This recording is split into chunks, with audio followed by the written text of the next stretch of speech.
Corona કાળમાં ધાર્મિક કાર્યક્રમોની સાર્વજનિક ઉજવણી પર સરકાર દ્વારા પ્રતિબંધ મૂકવામાં આવ્યો હતો, જેના કારણે 2 વર્ષ સુધી સાર્વજનિક ગણેશોત્સવની ઉજવણી કરાઈ નહોતી. પરંતુ કોરોનાની પ્રથમ અને બીજી લહેર બાદ કોરોનાના કેસોમાં ઘટાડો નોંધાતા સરકાર દ્વારા સાર્વજનિક ગણેશોત્સવની મંજૂરી અપાઈ હતી. ત્યારે 10 દિવસના ગણેશ મહોત્સવ બાદ ગણેશ વિસર્જન રાજ્યભરમાં કરવામાં આવ્યું હતું.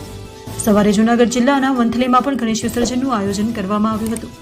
ત્યારે વંથલીમાં ગણેશ વિસર્જન દરમિયાન યુવાન ડૂબવાનો મામલો સામે આવ્યો છે. આ સમગ્ર મામલે મળતી વિગત અનુસાર જૂનાગઢ જિલ્લાના વંથલીની ઉમઝત નદીમાં ગણેશ વિસર્જન દરમિયાન 25 વર્ષીય યુવાન ડૂબવાની ઘટના બની છે. વાલ્મીકી યુવાન વિશાલ વિનોદભાઈ ટીમાણિયા નામનો યુવક ગણેશ વિસર્જન દરમિયાન ડૂબ્યો હતો.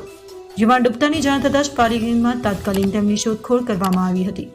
વાલ્મીકી સમાજની ગણેશ વિસર્જન સમયે ઘટના બની હતી તો વાલ્મીકી સમાજમાં ચિંતાનું મોજું ફરી વળ્યું છે અને હાલ યુવાનની શોધખોળ શરૂ કરવામાં આવી છે.